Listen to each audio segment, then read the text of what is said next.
For me, it was amazing that so many different people from poets or creatives from different countries can come together on one idea that we are poets. And like last night, we shared poetry in our own native tongue, and not everyone understood all the languages, but the synergy and love, just because of the craft that we practice, that made us one community.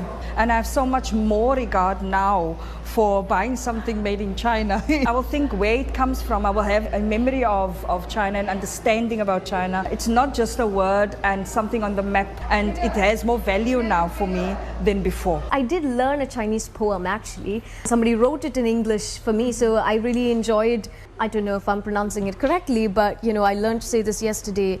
You ba shi hu bi shi's dan John long mo zon show yi. The way the sounds rise and fall, I think also is an experience in itself. That is the kind of confluence I'm talking about. Landscapes in dialogue, poetic forms in dialogue, sounds in dialogue, and they can all coexist. My country, Russia, has nothing to do about it compared to this.